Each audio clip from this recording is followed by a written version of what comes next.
Olá, pessoal, estamos aqui de volta a mais um podcast Momento Mediar, Construindo Novos Caminhos. E hoje vamos falar de direito das famílias, com ênfase em união estável.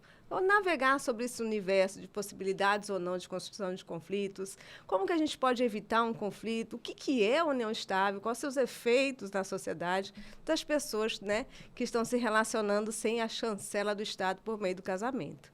E hoje tenho aqui uma grande amiga, Manuela Gato, para uns Manu e para outros Lela. Seja muito bem-vinda, Manuela. Karen, obrigada. Seja assim, hoje aqui é um espaço de diálogo só para a gente poder conversar e de informar as pessoas sobre esse tema. Para quem não conhece, Manu é advogada, professora de Direito Civil no SESMAC e mestre pela UFAL. Então, tem uma bagagem enorme para compartilhar com a gente. Lela, aqui, ora eu vou te falar Lela, ora eu vou falar Manu. Fique à vontade. Né? Porque eu me conheci como Lela, mas né, vou tentar chamar de Manu, que é a forma que você mais é reconhecida, né, no seu trabalho. Como foi que você enveredou aí pelo direito das famílias? Porque, normalmente, as pessoas, né, têm uma certa resistência com o direito das famílias. Você pode trazer para a gente, assim, esse seu trajeto, claro. sua jornada? Karen, antes de tudo, obrigada pelo convite. Me sinto de verdade feliz, honrada. E também lhe parabenizar por esse projeto que é tão importante para a nossa sociedade, que é o Momento Mediar, construindo novos caminhos. E que bom que todos soubessem como é importante a gente falar sobre mediação e conciliação, especialmente hoje nos processos de direito de família, né? Que vamos tratar por aqui hoje. E sei de sua trajetória. Tivemos a oportunidade de realizar algumas audiências. Sei do seu trabalho, da sua sensibilidade, antes de tudo. Então, me senti muito feliz de poder papear aqui hoje. E aí, Karen, fazendo aqui esse início, respondendo a sua pergunta, como o direito de família entrou na minha vida. E foi literalmente desse jeito, porque eu sempre falo, inclusive para os alunos, que a gente tem uma grande dúvida do que vai seguir quando a gente termina o curso. Eu, inclusive, tinha a velha dúvida se eu iria seguir carreira pública, se eu iria fazer concurso, ou se eu iria para a advocacia. A advocacia chegou em mim muito rápido. Eu fui chamada por uma... Na época, ela trabalhava comigo na área acadêmica. Olha só. Doutora Vânia Cavalcante, que era promotora de justiça aposentada, advogando. Então, para mim, já era uma inspiração gigante. E a gente trabalhava numa faculdade. E foi quando ela me chama e me faz o convite para começar a advogar com ela no escritório dela. E já era área de família? Não era área de família. Eu sabia que trabalharia na mesa civil. Eu trabalharia com o direito civil. Sim. Que já tinha e é imenso. E aí vem desde as indenizações, sucessões, enfim. E era um desafio gigante para mim.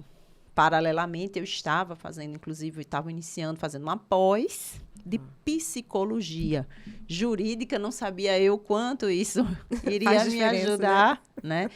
E aí, emendei uma pós na outra, fiz uma de processo.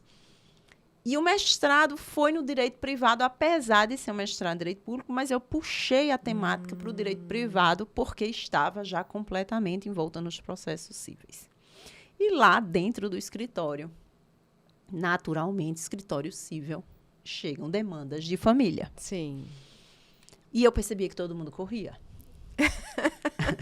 Todo mundo corria e aí é que é a história. Eu sempre falo que o direito de família me procurou. Sim. Porque ele vem à pessoa. E eu, diferente dos outros colegas, eu me sentia curiosa e com mais vontade de ouvir, de entender e de passar a compreender o quão peculiar era aquela área. Sim, o que você fala, né, da sua trajetória, a psicologia talvez também te trouxe essa bagagem diferente. Me fez ver uma visão diferente. Né? Na pós de psicologia, que era uma pós muito interessante, porque as aulas, elas intercalavam entre a área jurídica e a da psicologia, com professores de psicologia. Sim. E acabou que a gente lê livros, artigos de psicologia e entendeu o ser humano. E eu entendia que era uma área que eu não precisava apenas ter a técnica, né, jurídica, que é extremamente necessário. O direito de família, a gente vai falar muito sobre isso, é visto muitas vezes como a área que qualquer pessoa faz.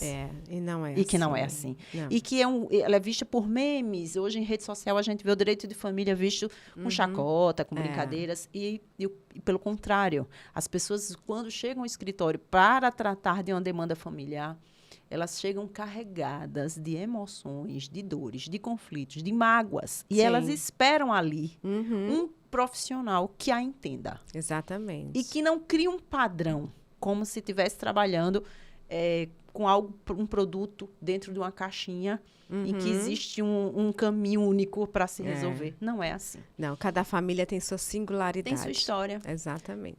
Cada cliente ele tem uma percepção do que deve acontecer ou não. E acabou que o que ninguém queria, eu fui me interessando, apesar de saber que era delicado. Muito delicado. Eis que aconteceu naturalmente, quando os clientes começaram a chegar, que diziam a demanda familiar, já diziam, passe para a Manu. Então foi assim, naturalmente foi entrando na sua vida o direito das famílias. E quando eu vi, eu só trabalhava com direito de família, e lá eu permaneci por quase 10 anos nesse escritório. E as pessoas já entravam em contato comigo, do próprio escritório, e dali já queriam outras demandas. Eis que hoje, depois que eu estive, por esse bom tempo com ele, eu tenho um carinho, uma gratidão. Vânia, onde você estiver, eu sempre falo, eu tenho uma sensação, assim, de filha. Tão bom, né? Porque eu participei das primeiras audiências, eu tive ela ali como exemplo. Como mentora, né? Te auxiliando aí no início da carreira, que é tão importante para todos nós, muito, muito. E eis que hoje eu tenho o meu escritório, a gente já vem trilhando há alguns anos. É um escritório cível, mas vou lhe dizer, cara, eu acho que 95% são demandas familiares, né? Obviamente, ali a gente acaba pegando também inventário, né? Sim, porque querendo ou que não, está elas se na área de cruzam, família, né? São assuntos que se cruzam. E os outros acabam sendo paralelos, porque a gente tem os clientes que, porque estão ali, já quer que a gente resolva uma outra pendência. Mas o direito de família acabou que nunca mais saiu de minha vida. Ainda bem, né? Porque a gente precisa de pessoas com esse olhar diferenciado para o direito das famílias. Como você trouxe aí essa trajetória, né, de pelo menos aí mais de 10 anos, a gente sabe que houve uma mudança significativa, não só na lei, né, como também na necessidade de posturas diferentes, né? O Poder Judiciário, não sei se você tem essa sensação, mas o Poder Judiciário também tem uma sobrecarga de trabalho. Imensa. E é uma pessoa, que é um juiz, para poder dar conta de 5, 6 mil processos, enfim. Muito. Então, a importância da advocacia diferenciada, eu entendo como uma necessidade para a sociedade. Sim. Né? E eu sempre gosto de reforçar, né, porque eu também trabalho como advogada, mas eu tenho um olhar mais consensual, então eu tento resolver tudo extrajudicialmente, não necessariamente no Poder Judiciário, mas nem sempre é possível. Às vezes a gente precisa do Poder Judiciário para as pessoas poderem, inclusive, sentar para conversar. Exatamente. Né? E, Karen, fazendo uma observação muito importante na sua fala, as pessoas criaram um folclore, vamos dizer assim. Muita gente ainda pensa que advogado bom é aquele advogado que briga. Excelente colocação. Né? Eu me preocupo muito com esse tipo de postura. Por quê? Porque cabe a nós, advogados, ter essa percepção, esse olhar, de perceber que naquele momento, diante daquela situação X, pode ser resolvido através de uma conciliação, de uma mediação. Até mesmo uma negociação mesmo, isso. né? E a gente pode dizer isso às partes. Sim, né? sim. E aí eu percebo que o cliente fica frustrado muitas vezes, porque ele quer que você entre numa briga, porque ele quer o processo como instrumento de vingança. Ou ele quer que o processo permaneça porque ele quer o vínculo ainda com aquela parte, porque ela não se conforma com o fim, né, da relação. Então, o processo, por mais penoso que seja, ela vai se manter vinculada àquele. E a gente acaba sentindo isso, né? Com os anos, com a experiência, a gente percebe, mesmo a gente dizendo, olha, ele já cedeu aqui, né? Vamos avançar no outro ponto. Não tem mais discussão aqui, isso aqui pode ser resolvido numa conciliação. Mas, doutora, conciliar? Né? Eu disse, Eu mas trabalho por que muito não? com a comunicação entre eles, porque eu acredito que o diálogo é uma ponte de possibilidades, né? De entrelaçar necessidades, Sim. porque todos eles querem a mesma coisa. Isso. Se eu estou falando de um filho, sempre querem, né, o bem-estar desse filho. Se estou falando de patrimônio, eles querem a divisão do Exato. patrimônio. Mas eles estão tão envolvidos nessas emoções que quando a gente tem um advogado capacitado com essa multifuncionalidade, né? Não só da subsunção do fata-norma, que eu falo muito, faz uma diferença significativa. Mas vamos falar, Manu, sobre Sim. essa questão aí, né, com relação às semelhanças e diferenças entre casamento e união estável. Eita, sim. Porque eu vejo muito assim que às vezes as pessoas só vão pensar em olhar para isso no momento de uma dissolução. Né? E aí fala, não, mas eu só estou em união estável. E, na verdade, isso tem uma diferença e um impacto na vida das pessoas muito grande. Eu acho que a gente pode conversar sobre isso para que a gente possa levar essa informação para mais pessoas. E é uma dinâmica hoje muito comum, Kari. Eu diria que talvez nos últimos 5 anos, especialmente pós-pandemia, as relações, elas vêm alterando de forma muito rápida. Inclusive, essa questão das relações familiares. O que é que acontece na pandemia? Entramos num confinamento e as pessoas tiveram a orientação de que precisam ficar confinadas. O que é que muita gente decidiu? E eu vou para sua casa. Eu vou ficar aí. A gente passa a pandemia juntos e, na verdade, eles passaram a conviver em união estável. Exatamente. E não sabiam. Ainda tem isso, né? Não sabiam que estavam em união estável. E aí, muito bem como você trouxe. As pessoas depois, no fim, é que caem em si que estavam dentro de uma união estável. E a união estável, hoje, no Brasil, é uma entidade familiar. Exatamente. É reconhecida pela Constituição Federal e é reconhecida pelo Código Civil como entidade familiar. E por ser uma entidade familiar, ela tem repercussões jurídicas e efeitos para todos. Né? E essa mudança da dinâmica, do comportamento, não começou agora. Obviamente, a pandemia, ela trouxe... A gente percebeu isso, né? Foi um impulsionamento muito grande nessa dinâmica. Mas a união estável, ela é antiga, né? Hoje, se a gente puder trazer aqui, Karen, quem nunca ouviu a expressão concubinato? Sim. Né? Era concubina. A gente tinha uma diferença de concubinato puro e concubinato impuro. Sim. Né? O concubinato impuro eram aquelas pessoas que eram impedidas, tinham impedimento de estarem juntas. Que hoje a gente denomina amante. Né? Que seria o pular a cerca. Né? Exatamente. E a gente tem o concubinato puro. O puro era as pessoas que realmente não tinham impedimento nenhum, mas não eram reconhecidas como entidade familiar. Foi um salto, então, esse reconhecimento. Exatamente. Né? E a gente avança em outras áreas, o que é mais curioso. A gente avançou inicialmente. A primeira porta que se abre foi em direito previdenciário. Sim. Depois a gente vem para a área de obrigações, em que quando terminava a união, tinha que provar. Olha que absurdo, o preconceito de gênero muito grande, que dizia que a mulher tinha que provar serviços domésticos prestados durante a união para receber uma indenização. Era isso que não tinha era nem direito, alimentos, cara. né? Veja que horror, né? E aí a gente avança. Constrangedor, né? E a gente vê isso desde o início exatamente por quê?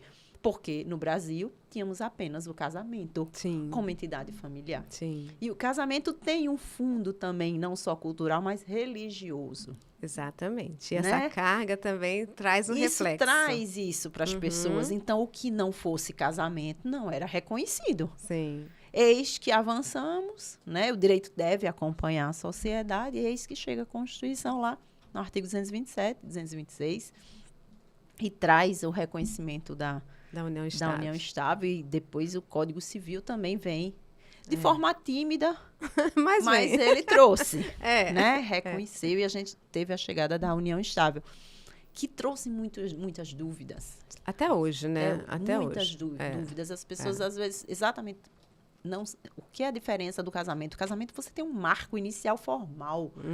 Quando é o dia do seu casamento. Exatamente. Né? E você tem um marco de dissolução, do divórcio.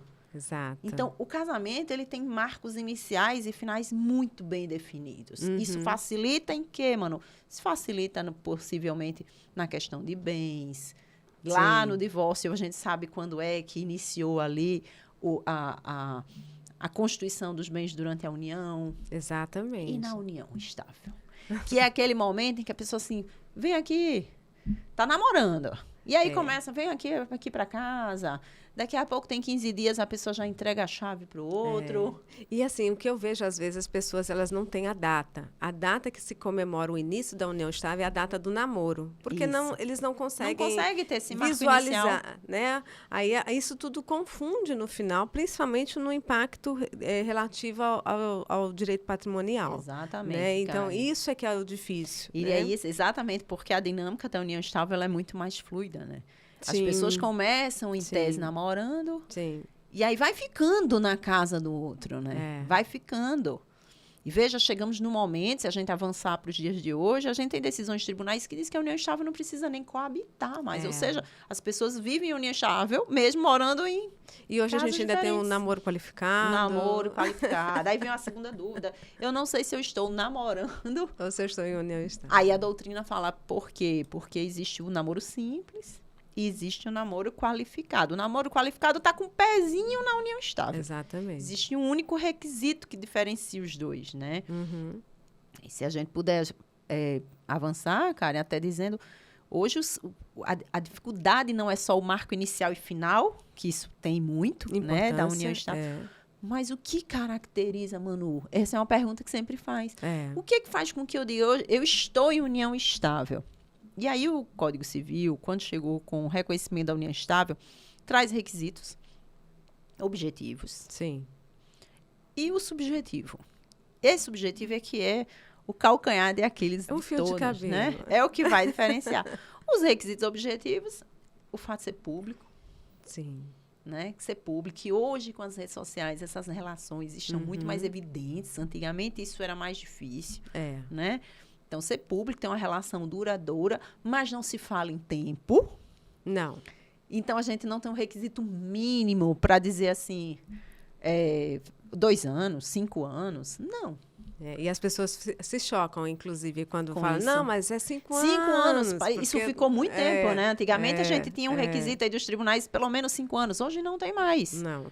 Né? E aí vem o requisito de ser público, né? Duradouro, ter uma convivência mútua. E aí vem o requisito subjetivo. O requisito subjetivo da união estável é viver como se casados fossem. Que é intenção. Intenção E de o que é formar intenção? família. Né? Como é que você prova que você tem intenção de formar família? Que é o que diferencia, né, Karen? Do namoro qualificado. Exatamente. No namoro você pode ser público, pode ser duradouro. Tem namoros de 8, 10 anos. Sim, e não é união E estável. não tem união porque em nenhum momento aquele casal está vivendo como se já estivessem casados. Exatamente. Então, eles não estão em união estável. Né? Eles estão namorando. E isso traz muitas questões, né, no Poder Judiciário e muitos embates de ambos, né, as pessoas envolvidas nesse conflito no momento de uma dissolução. E a gente fica à mercê de um entendimento jurisprudencial que a gente sabe, né, Manu, que nós estamos nessa jornada aí do direito das famílias desses últimos anos e como vem se modificando constantemente as decisões e os entendimentos, né? Exatamente. Diante dessas fragilidades, né, que as pessoas não têm conhecimento com relação à união estável e seus efeitos, como que você visualiza possibilidades, né, de encontrar caminhos, não para uma solução posterior ao conflito, né, porque o conflito já está instaurado e a gente vai possivelmente, né, ou para uma negociação, mediação, para o Poder Judiciário. Mas você vê mecanismos hoje de possibilidade de construir, né, algo com eles antes mesmo disso acontecer? Isso mesmo, Karen. Seria muito interessante, acredito que nós já estamos avançando nesse sentido, pela propagação de informações que temos hoje, né? Sobre um contrato. Hoje as relações familiares elas estão muito mais contratualizadas. Exatamente. Né? Existe uma preocupação hoje das pessoas antes de iniciar um relacionamento como um casamento ou até mesmo a união estável, quando elas percebem que estão ali com as características, às vezes está iniciando uma situação ou até vão iniciar mesmo. Sim. Eu vou passar a morar na casa de um, de outro, enfim... E sabe que isso vai configurar uma união estável. Então, elas começam hoje a ter essa percepção e preocupação em deixar isso organizado, vamos chamar assim, né? Porque, veja bem, Karen, isso aconteceu de a gente ver isso realmente numa grande demanda na pandemia, a formalização dos contratos de convivência ou contratos de união estável de namoro, né? Que isso é um tema à parte.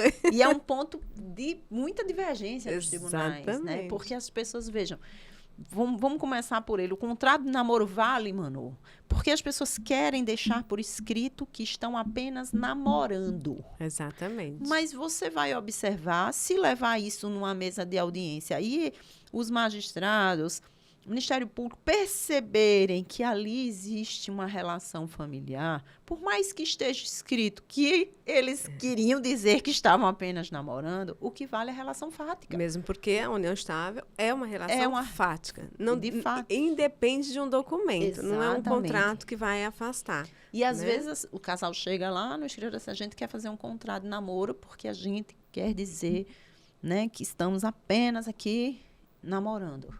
E aí eu começo a fazer as perguntas, entendendo? Aí um já está dependente do outro no plano de saúde, já estão morando junto, ele já tem dependência, às vezes, em clubes, seguro de vida. Ou seja, se vocês estão em união estável. Não adianta, a gente pode até colocar, mas isso vai ficar muito entre vocês. Se a gente leva isso... Se alguém, né, no futuro tem uma discussão ou a respeito algum de um dos dois, isso pode ser colocado em xeque. Em questão, Outra coisa é, por que não fazem, então, já que estão, assumam que estão em união estável. Isso é muito importante, essa orientação do advogado, né? Porque, assim, às vezes a gente... Não que as pessoas façam isso, os colegas façam, mas, às vezes, as pessoas querem que o advogado faça aquilo que eles entendem que é o correto, sendo que a orientação adequada é, olha, nesse caso não é um namoro, mas é uma união estável. Se quiser formalizar, vamos por esse caminho aqui. Exatamente. Né? Então, isso é uma preocupação e uma responsabilidade gigante, né, Karen? Essa orientação para o casal, porque isso vai ter reflexo lá na frente. Sim. Né? E você está fazendo a sua função, que é evitar um conflito futuro. E aí é para isso os contratos de convivência e de união estável, para evitar um processo futuro litigioso ou minimizá-los. Eu acho que é melhor, porque o conflito a gente não vai evitar, mas a gente consegue trazer um norte de como eles vão atuar e como a gente no momento de conflito. Já tem condições de saber, né, o que ocorre dentro de um processo litigioso, é o momento de sentar com o casal e tentar prever. Sim. E aí vem aquela história, mas, Manu, a gente não pensa em se separar. E eu sempre falo, e ainda bem que vocês não pensam, mas caso isso surja... Ou, eu sempre falo, casamento sempre termina. Ou pela morte. Sim. Ou por uma separação. Eu falo isso também. Então, o que vai acontecer? Vamos deixar aqui tudo bem organizado. Isso não quer dizer que é uma cartilha. Mas caso ocorra uma situação, né, de uma futura separação, os problemas mais graves podem ser amenizados. Nesse contrato, Manu, para que as pessoas também possam entender, o que eu posso colocar nesse contrato? Seja no caso aqui, não um contrato de namoro, mas um contrato de união estável.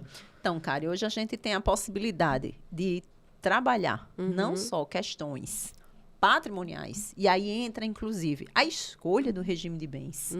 Veja, a união estável no Brasil tem como regra o seguinte: caso não escolham, será comunhão parcial de bens.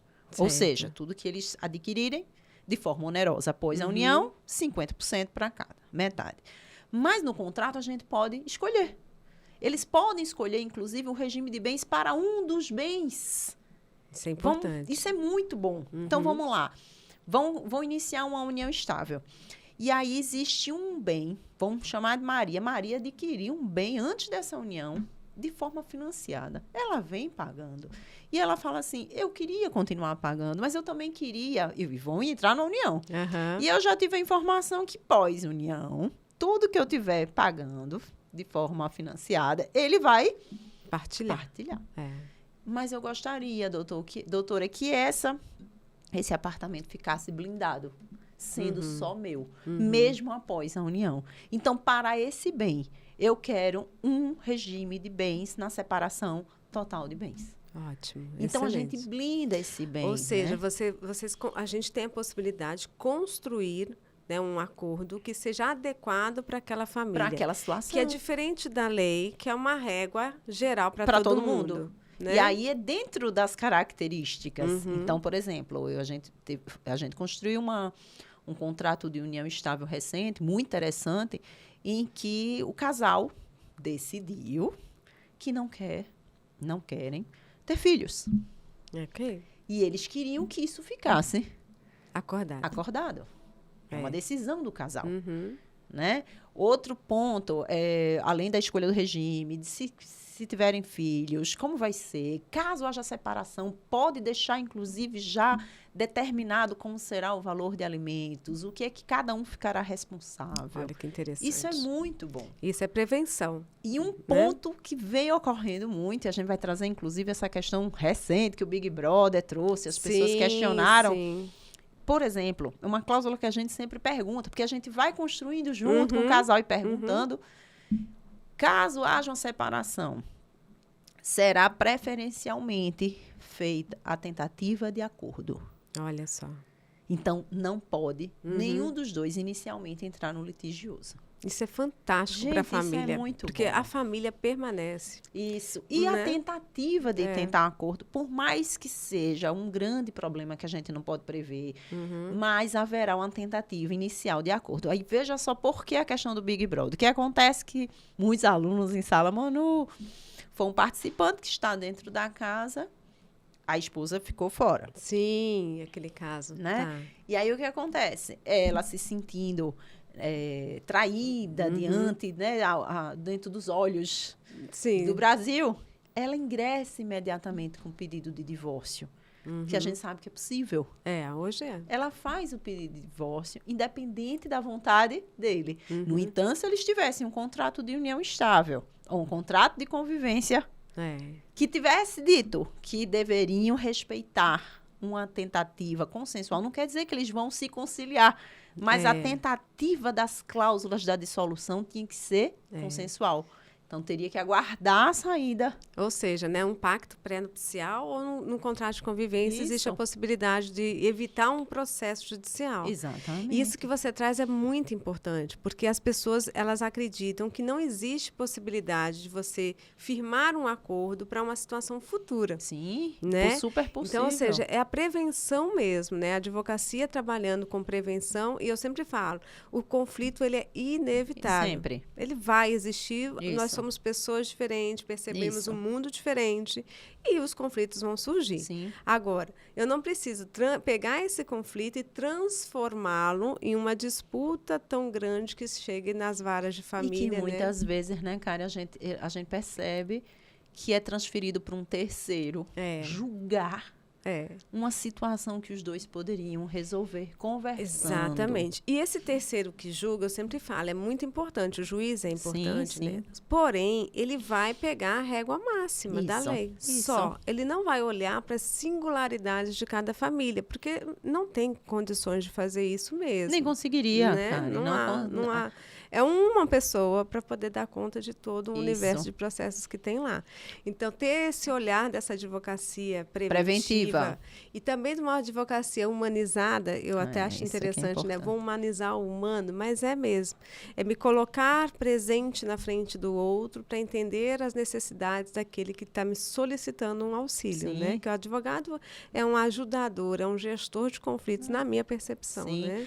E um ponto também, cara, importante, me lembrei aqui, dentre tantas cláusulas que a gente pode colocar, né, nessa prevenção de conflitos num contrato, hoje a gente tem condições de trabalhar cláusulas personalíssimas, o que significa não só questões patrimoniais. Né? Isso a gente percebe as pessoas trabalhando cláusulas de direitos pessoais, personalíssimos, de comportamentos. Então, por exemplo, eu cheguei a ver...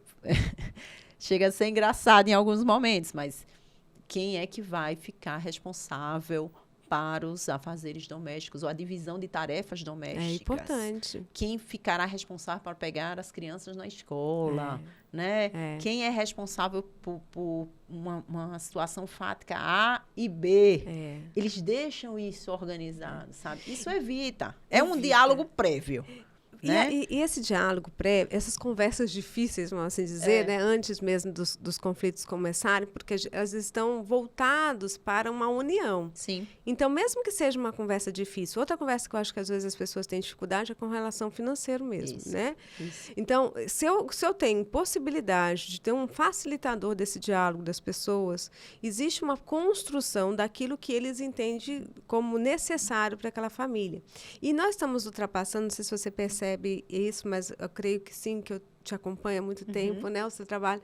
Mas a gente tem hoje não mais aquele lugar único do que o que pertence à mulher fazer, o que pertence ao homem fazer. Isso. Numa família existe hoje uma coparticipação de todas as funções, né? E às vezes eu preciso realmente delimitar para que não haja um conflito. E, outro lado, algumas pessoas dizem, quanto mais eu fizer cláusulas, mais possibilidades de conflitos eu terei. Como é para você essa reflexão? Eu vou lhe falar, Karen. Eu entendi assim também. É. E aí, por isso que eu falo, para cada casal existe uma realidade, né? E uma dinâmica familiar. Naturalmente, com o tempo, eu fui vendo nos atendimentos, principalmente nos processos de divórcio, algo como, por exemplo, eu perguntava ali àquela esposa, aquela mulher que acabou de separar, eu dizia, quais são as despesas da sua casa, para eu entender. Quanto custa o aluguel ou o condomínio? E elas caíam em choro e diziam, eu não sei nada sobre as despesas de casa. Eu nunca tive controle durante 15, 20 anos. Né? A ponto de uma cliente que ela viveu praticamente, eu falava isso, você viveu em cárcere. Ela era proibida de sair só. Ela tinha que estar ou junto de alguém de confiança dele, né? Ou junto com ele. Quando houve a separação, ela não sabia fazer uma feira sozinha. Com filhos e tantos anos de casamento. Então, veja, as dinâmicas são diferentes. São, total. Então, se é possível, por exemplo, numa situação dessa específica, a gente tivesse a possibilidade de compartilhar previamente, olha, o controle financeiro deverá ser informado. Sim. Né? Nem que seja no momento do final, né? Final, isso... eu posso colocar aqui um será o gestor. Sim, né? E como isso vai ser feito. Exatamente. Entendeu, cara? Exatamente. Então, assim, obviamente, tem cláusulas, tem contratos de união estável muito mais simples, mais básicos. Às vezes vem com uma preocupação, como eu disse, de um bem específico. Sim. Isso é ótimo, porque a gente viu que, na verdade, eles querem ali proteger um bem. Então, a gente tem feito contratos de união estável para as questões patrimoniais. Entendi. Né? Hoje o foco maior que você vê no seu dia a dia, a preocupação maior é essa. Exatamente. Às vezes vem de outros casamentos. Sim. Então, querem, de qualquer forma, deixar muito blindado também o que seria para os filhos. Sim. Sabe? O que é que pode surgir durante o casamento. O lazer será de responsabilidade de um ou de outro. É interessante. Por isso que eu digo, é uma dinâmica de cada casal. E quando você traz essa narrativa, Manu, de como cada um faz, né, de um jeito, como que você tem percebido assim, a postura? Porque nem todo mundo tem esse olhar preventivo. Né? É uma construção que a gente tem feito enquanto advocacia familiarista para que as pessoas possam olhar para possibilidades de solução, não só para olhar um processo judicial. Como que você vê hoje essa atuação da advocacia? Se está preparada, se não está preparada? Como você tem enxergado essa sua atuação? Olha, Karen, eu gostaria muito, inclusive, que a gente, por isso a importância do seu trabalho em falar sobre mediação e conciliação. Porque, como eu disse anteriormente, as pessoas acreditam que advogado tem que ser aquele que litiga e briga. Né? E quando, muitas vezes, a gente entra em contato com um colega, vamos tentar aqui fazer um acordo, vamos avançar. Nossa Senhora, né? E, às vezes, somos confundidos. Eu costumo dizer que eu tiro o foco, né? Em vez de olhar para a questão do problema, eu vou olhar para a pessoa. Exatamente. E a pessoa não é o problema. O problema é o problema. Isso. Né? E deixar isso de forma objetiva. Né? O que podemos avançar? Nem tudo pode ser que a gente resolva ali num acordo. Sim. Obviamente, existem questões extremamente penosas, né, Karen? Não tem como. A gente precisa levar para o judiciário. Sim. Né? Quantas relações familiares, estava falando isso hoje tanto, estão interligadas com direito criminal, direito penal. Sim. Vítimas de violência durante Sim. o casamento. Então, muitas situações... Tem situações que não dá para ser. Não cabe conciliação. Uhum. A gente não tem como e a gente precisa ter uma postura mais incisiva assim, né? Mas é importante que a gente fale sobre a possibilidade, porque o judiciário não teria condições, Karen, se a gente não tivesse, se tivéssemos essa consciência da importância da mediação nos processos de família, talvez a gente, inclusive, diminuísse essa carga no judiciário. Sim. Né? Que muitas vezes, quantas vezes um processo iniciou de forma litigiosa e na primeira audiência, que é a audiência de conciliação, se faz um acordo. E a gente já cantava essa bola lá no início. A gente já dizia, isso tem condições de se encerrar na primeira audiência. Mas elas não querem. Elas querem o ritual do processo, muitas vezes. Não entendem a importância, né? Ou não têm, às vezes, essa habilidade, né, cara, de conversar com o cliente, de me permita. Então, você também tem essa sensação que, às vezes, o colega ou a colega que está do outro lado tem essa barreira do diálogo. Isso. Que acredita, né, que pelo Poder Judiciário seria o melhor, mesmo que a gente tivesse que fazer um acordo posterior. Avançamos, Karen. Avançamos. Eu vejo também. Eu, diferente de 10 anos atrás, hoje... Eu vejo com naturalidade, fico muito feliz de muitos colegas, advogadas entrando em contato. Manu, vamos tentar aqui, né? Eu tenho caminhado por aí, eu tenho feito muito no consensual. E, Karen, uma coisa que eu falei, inclusive, muitas pessoas entendem, inclusive, vamos fazer acordo, como se realizar um acordo fosse algo extremamente prático. Não é. Não é. Dá trabalho. Dá um Construir trabalho. um acordo dá trabalho. E aí eu falo para o colega advogado, às vezes, inclusive, é muito mais cômodo no sentido, né, da zona de conforto, de colocar no papel. Só peticionar. E deixar que o judiciário resolva e a gente estar ali numa audiência que às vezes é extremamente desgastante para todos, inclusive para nós, colegas advogados. Porque, veja, o processo de mediação, de conciliação, requer de nós, advogados, uma energia imensa. Sim. E muitos não estão preparados para isso, porque eu preciso saber escutar. Né? Além de saber escutar, se eu quero um acordo, eu preciso de um acordo que seja bom para ambas as partes. E, para isso, eu preciso que todos trabalhem de forma conjunta. Isso. E nem todo mundo está preparado para isso, porque nós fomos forjados, pelo menos eu fui forjada mesmo, no peticionamento. Isso. Nós, né? a gente é de uma geração, né, cara, que o advogado precisa brigar e lutar por cada estrela do céu. Né? Esse outro olhar de construção, e eu falo isso na posição de que eu estive, né, enquanto mediadora judicial, eu via, Manu, assim, muitas pessoas perderem a oportunidade de construir acordo por ausência de um planejamento anterior.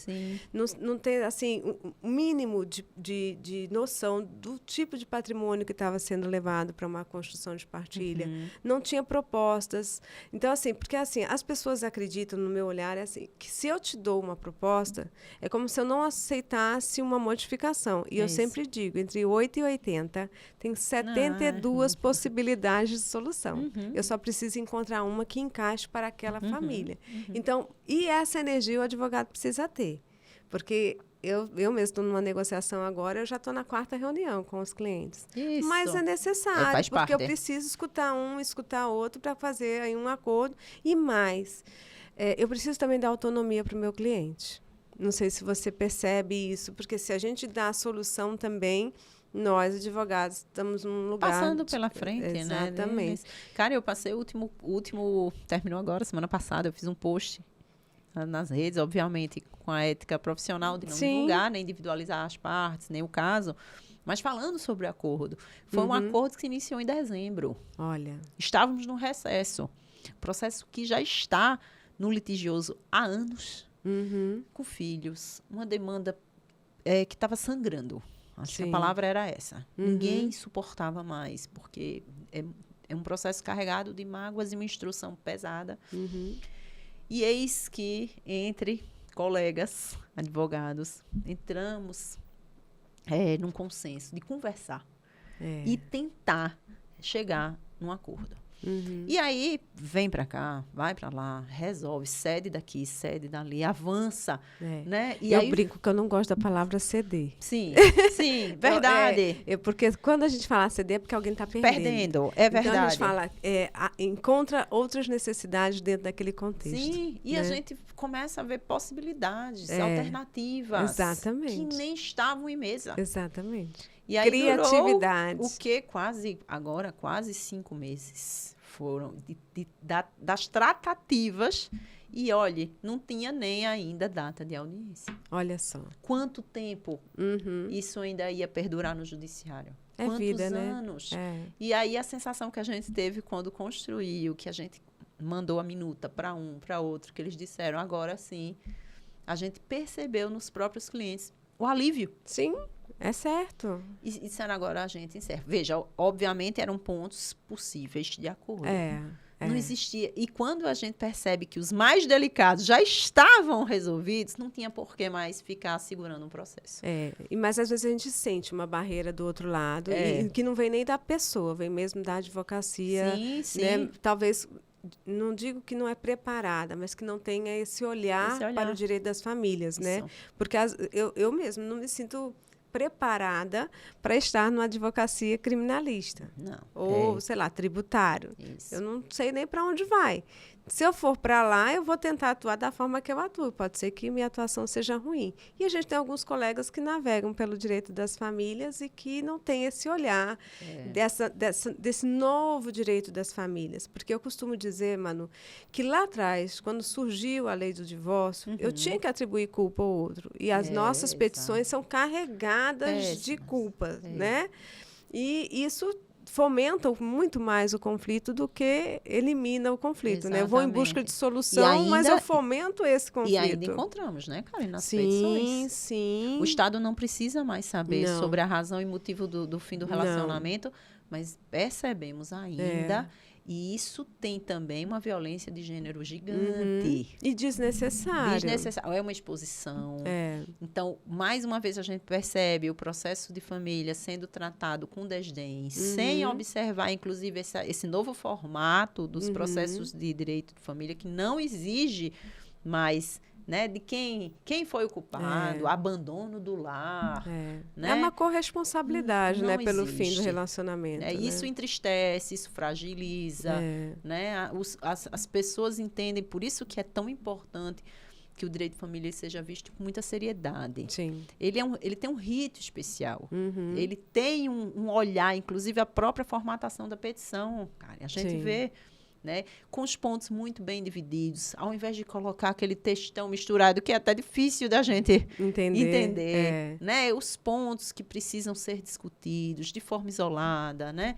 Então, assim, o processo família, eu falo com paixão, né, porque ele tem essa técnica que é importante. Eu brinco muito quando a gente recebe, às vezes, uma petição de um cliente que a gente precisa fazer a contestação. A gente conhece ali o advogado da outra parte de família, porque a gente já vê aquela construção com a preocupação, de forma orientada, né? Isso faz uma diferença, né, na construção de um acordo, né? E até para contestar. Sim. Porque a gente sabe os pontos que a gente vai rebater, né? E a gente entende como foi a construção do raciocínio.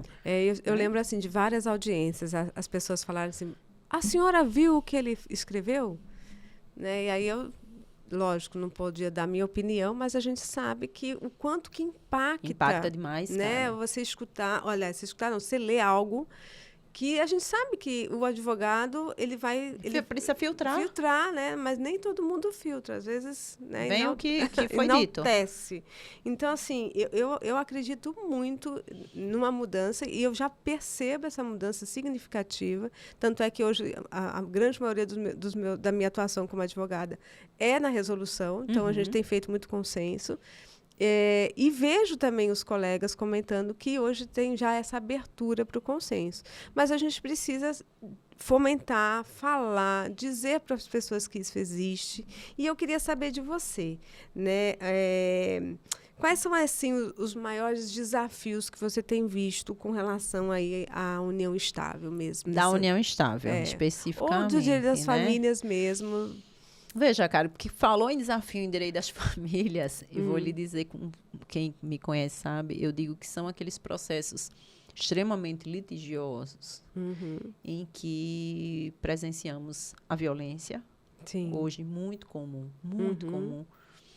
E quando a gente percebe que existe uma falta de, vamos falar assim, de ponderação, razoabilidade, de critérios, inclusive, justos na condução dessa separação quando se tem crianças envolvidas.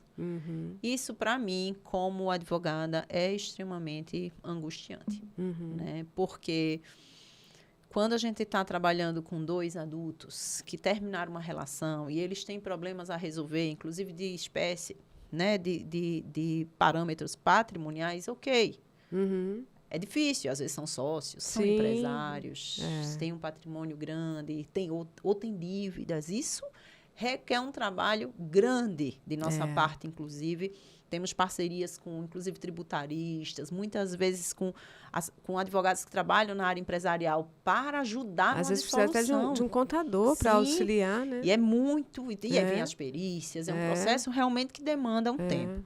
Mas imagine quando a gente está tratando, você deve ter visto isso frequentemente, de crianças que suportam o ônus da separação.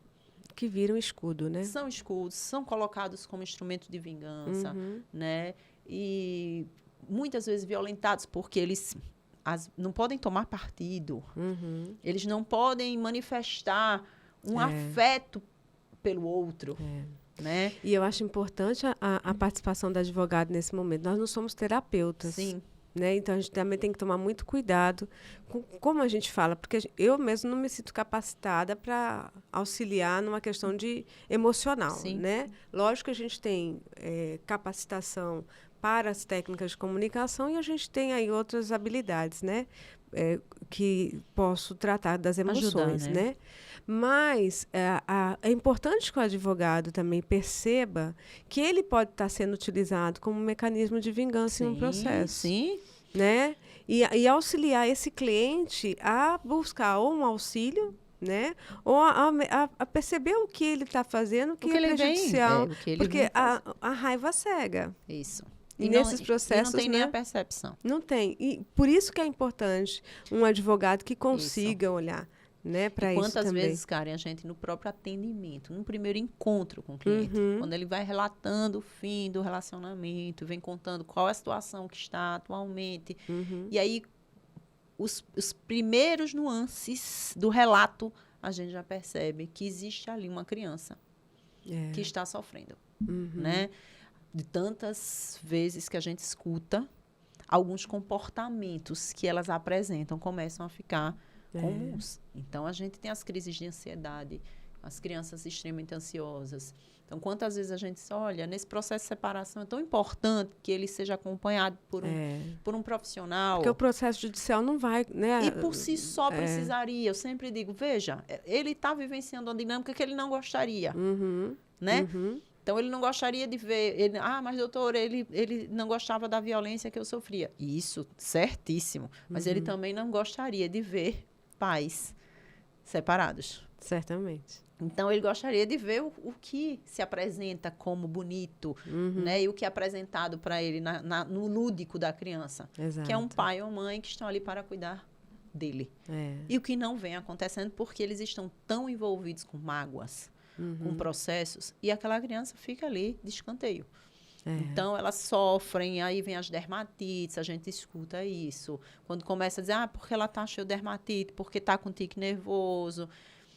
Ou quando a magistrada vem lá com a intimação dizendo que quer fazer a oitiva da criança. É outra preocupação, aí, né? Vou lhe dizer, cara, meu coração fica despedaçado, porque é um ambiente que a criança não gostaria de estar. É um ambiente que nenhum adulto se sente confortável, né? Eu percebo os adultos nervosos porque não dormem em véspera de audiência. Imagine uma criança que está vendo uma luta processual dos pais, que muitas vezes eles escutam, porque parece haver uma necessidade, né? As pessoas falam, né? De vir falar e contar.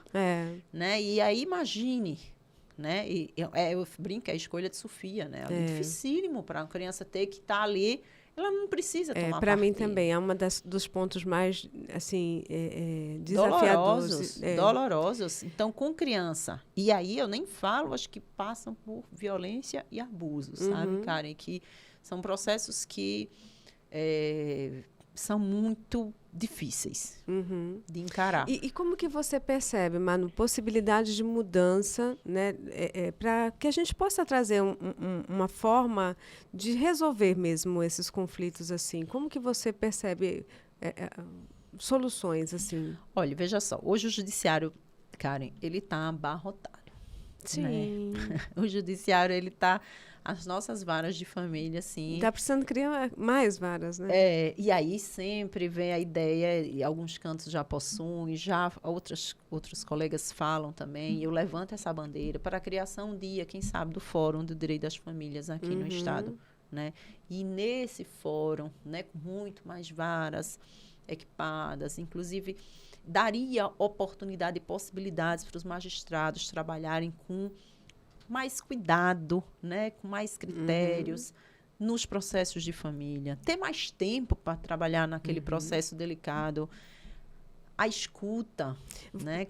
Quantas pessoas a gente gostaria que estivesse numa equipe multidisciplinar trabalhando, né? Sim. Então, existe, na sua experiência, a proposta de levar as pessoas para uma mediação extrajudicial, por exemplo? As pessoas conhecem a mediação extrajudicial? A gente leva isso, inclusive, no dia do atendimento. Então, por exemplo, a gente escutou o atendimento. E, ao final, eu sempre pergunto. Falo como é que vai ser, como vai funcionar o processo, mas eu sempre pergunto, né? A gente já colocou isso como praxe na nossa ficha. Para dizer, toparia realizar uma tentativa de acordo? Você nos concede, nos permite entrar em contato com a outra parte ou diretamente com o advogado da outra parte para a gente tentar resolver? Aí alguns dizem assim, como seria? Né? Porque ficou em dúvida. É porque né? A cultura, né? A cultura é do litígio, é da briga. Eu vim aqui para o escritório, né? Mas veja, quando as pessoas já chegam no escritório, para uma dissolução de união estável, casamento, elas já decidiram. O casamento já acabou. Sim. Por mais que ela esteja ainda morando. Ela, por dentro, ela tomou uma decisão, ela já falou com alguém, ela já pesquisou. E esse movimento de ligar, procurar um advogado, é porque no coração e na mente dela, ela já sabe que terminou. Ela precisa apenas de força, de instrução, ela precisa entender os direitos dela, quais são os caminhos.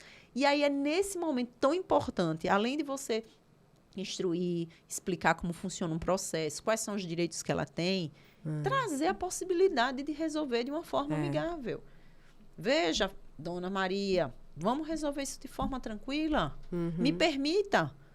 Vai evitar aqui um processo longo. E você vê já uma abertura para isso ou ainda tem uma resistência grande? Alguns, sim. Existe, sim. Aí é quando a gente percebe que aquela pessoa, ela quer o processo. Obviamente, existem situações que eu percebo, né, cara, como eu lhe disse, eu não vejo possibilidade de acordo. Não há. Especialmente aquelas pessoas vítimas de uma violência, estão ameaçadas de morte. Quando a gente tem violência doméstica, a gente tem um tratamento totalmente diferenciado. Totalmente diferente. A gente trabalha com parceiros de área criminal nesses atendimentos, porque os processos serão distintos, né? Às vezes precisamos iniciar pelo criminal para chegar aqui no cível, mas existe muita resistência ainda. Ainda existe, Alguns nos dizem, doutora, protocole. Mas só entra em contato para acordo depois de protocolado. Existe uma sensação ainda grande das pessoas que precisa do judiciário para dizer, olha, eu dei entrada. Eu desconstruí já isso na minha cabeça com relação à cultura do conflito. Eu acredito que a gente tem realmente uma cultura do conflito. Eu acredito que a grande maioria, quando tem um conflito, olha para o Poder Judiciário. Mas, em outra perspectiva, olhando assim, 83 milhões de processos que a gente tem no Poder Judiciário, quantos desses processos a gente tem o Estado como parte autora ou ré? Uma quantidade enorme. E dentre esses que estão lá no Poder Judiciário, a gente tem muitos. Mas quantas pessoas conseguem resolver problemas sem o Poder Judiciário? Isso. Então, assim, eu já estou desconstruindo isso em mim, entendeu? Porque eu acredito que muitas vezes, Manu, eu preciso do Poder Judiciário para que as pessoas possam sentar à mesa para conversar, porque a gente tem essa resistência.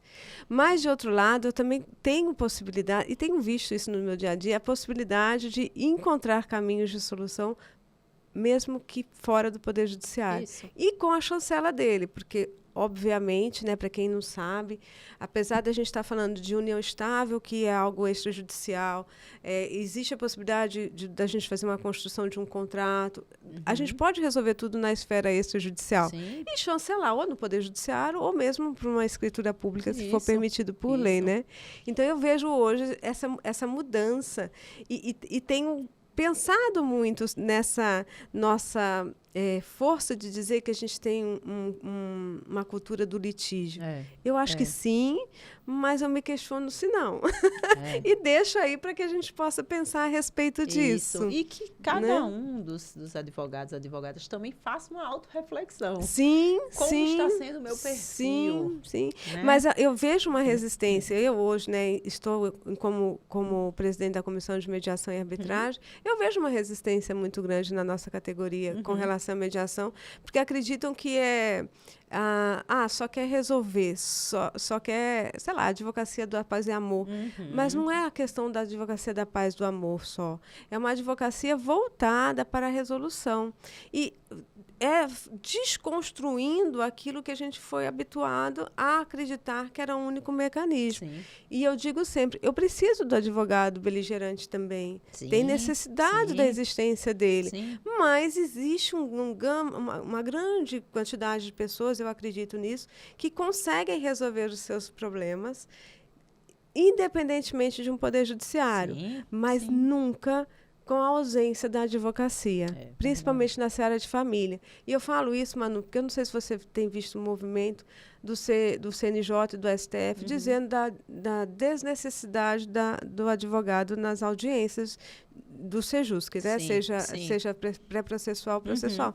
Eu acho isso, assim, não faz sentido, Karen. Não faz sentido. A importância do profissional, do advogado e advogada. Os efeitos de um acordo. É de proteção, inclusive, ao direito. Exatamente. É de proteção ao direito antes de tudo. E posso estar fazendo um acordo que não tenha validade. Não tem que validade. Seja nulo. Com a presença de colegas, muitas vezes a gente ainda assim precisa ter cuidado. Exatamente. A gente pede uma nova audiência, a gente precisa estudar o processo. Exatamente. Imagine deixar as partes aí de forma vulnerável. Exatamente. A presença do advogado é indispensável. Né? Arthur, como é que a gente está de tempo aí? Me diga. Aí estou ficando boa, né, Arthur, com o tempo. Então, veja, eu acho isso também, Manu, essa importância da advocacia nesses momentos, né, de resolução. Infelizmente, talvez eu tenha essa percepção que muitos colegas pensam assim, é só audiência de conciliação. É só audiência de mediação. Gente, é um momento ímpar. Se você fez uma preparação, você me traz na sua narrativa, eu fico muito feliz, mas não estou muito feliz com a sua presença. Karen, obrigada. E eu da mesma forma. E eu vejo que vocês se preparam para uma audiência de conciliação. Karen, é praxe, o ideal é essa audiência é tão importante, de chegar ali no momento, conversa com o seu cliente, vamos levar uma proposta, vamos construir. É tão importante. Imagina se todo mundo fosse para esse momento com a construção. Pode ser que não se faça ali um acordo, mas a gente avançou. Teve um diálogo, houve uma sensação de que o problema começa a ser resolvido. Eu estou movimentando. Estou movimentando. Né? E quando eu encontro um outro colega do outro lado que também tem essa preparação, pode ser propostas totalmente diferentes, mas a partir dali surgem outras possibilidades. Cara, inclusive acordos provisórios, até que a gente vá para a instrução e encare outros pontos mais difíceis. Mas nessa audiência a gente já pode resolver aqueles acordos, aqueles pontos mais tranquilos. Exatamente. Né? Não, a presença... A audiência de conciliação, ela é importantíssima. Eu acho também. E às vezes eu escuto assim, não, mas o mediador ou conciliador só perguntou se tinha proposta de acordo e ia seguir o barco, né? Eu falei, mas é nessa hora que você tem que intervir. E falar, peraí, eu tenho. Eu tenho uma pergunta, eu tenho uma colocação, vamos movimenta a audiência, já que aquela pessoa... A gente precisa entender que o mediador tem, sei lá, 5 horas, 6 horas para trabalhar. não sei quantas audiências a cada meia hora. Às vezes é impossível para ele também estar atendendo todo mundo. É um ser humano, né? Tem pontos, Karen, que estão acontecendo no bastidor, Exatamente. que não estão no processo. Exatamente. E aí eu sempre falo, olha, esse momento da audiência de conciliação é hora da gente tentar resolver aquele ponto. Por exemplo, vou dar um exemplo. As chamadas de vídeo estão acontecendo. Manu, ele liga na chamada de vídeo 7 horas da noite todo dia. Vamos tentar fazer por 3 dias. Isso não estava no pedido. Eu disse, olha, vamos fazer o seguinte, a gente tem uma audiência de conciliação, vamos deixar esse ponto já resolvido? Veja, é um momento que você pode, inclusive, trazer contornos que não estão dentro do processo. Exatamente. E auxilia para que eles possam encontrar uma solução posteriormente. E aí a convivência passa a ficar melhor, aquela briga vai diminuindo, vão para a audiência de instrução com outro olhar. Porque quando eu olho para o relacionamento, eu falo sempre, eu não preciso ser amigo daquele que eu estou me divorciando. Sim, claro. Né? Mas se eu tenho um filho, eu preciso aprender a conviver com ele. Conviver, apesar, né, dele ser como é. Sim. Né? Então, a gente precisa levar os nossos clientes também para esse caminho de observar, lógico, que nem todo cliente vai estar aberto para esse tipo de indicação, né? De como você deve se portar ou falar com o outro. Mas eu sempre falo, olha, a mudança não vem do outro, a mudança vem da gente. Sim. Então, se eu consigo mudar meu foco, né? Em vez de olhar só para o problema, pensar em possibilidade de solução. Como é que em vez de olhar só para o passado, né? Que muitos como ficam, ficará né? a partir de agora? Como é que doutora, eu quero bloquear tudo. Eu não quero contatos, mas vocês têm um filho. Pois é. Uma filha. Então, como é que a gente vai trazer para conversar? Exatamente. Tudo bem, quer bloquear, mas como vocês vão se comunicar? Atrasou. Vocês têm que entregar a criança às 19 horas. Você está no meio de um trânsito, está vindo de uma viagem, vai atrasar 1 hora. Vai se comunicar como? Exatamente. É encontrar caminhos, então, né? Encontre um meio para ser ali o elo, para tratar apenas das situações dos filhos. Então, a gente vai tendo... Aí a pessoa já vai saindo pensando, realmente eu preciso, né? Senão eu sempre faço uma agendinha com tópicos diferenciados. Só passo para o próximo depois que a gente atravessar o primeiro. Senão a gente só vai andar em círculos. E não vai resolver, né? E essa é a importância do advogado, deixar de ser só peticionador e ser gestor de conflitos. E humanizar essas relações, inclusive na dissolução e no divórcio. Sim. Isso pode ser amenizado, dependendo muito da postura do colega advogada. Exatamente. Manu. Como ele trata aquele processo. Né? E eu falo ser empático, Karen.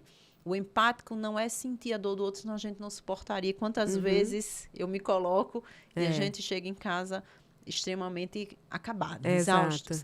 Mas a gente entender o outro, a gente passar a ter esse cuidado com o processo de família, cada um com suas histórias, suas peculiaridades, suas realidades. Né? Cada pessoa tem ali sua própria idiosincrasia, né? Tem as suas características peculiares. Então, é importante que a gente veja o processo de família com sua técnica jurídica, que é importante, mas também com um olhar cuidadoso. Quando a gente tem esse olhar no início do relacionamento, seja lá tratando de um planejamento, os contratos, né? Durante o processo, né? Que você vai precisar ali, você vai passar a conviver. Karen, quantas vezes num processo que durou ali 8 anos, 7 anos, e você conheceu ali a filha da sua cliente pequenininha, você participou das dores dela. Quando se encerra ali uma audiência, ou acaba o processo, eu digo, vou sentir falta. Eu também. E eu digo, eu sei que você não queria sentir falta aqui da advogada, mas a gente sente falta daquela pessoa. Por quê? Porque você passou a olhar o processo de forma mais humanizada e entendeu a história de vida do outro, né? Exatamente. Concordo plenamente com você. E o processo de família é apaixonante. E eu digo, só para quem participa ou vivencia um processo de família, não falo como parte, né? Eu falo isso como advogada, que entra, que entende ali que ele é peculiar. Que ele tem características próprias. Né? Você vai vivenciar um bastidor que você não imagina.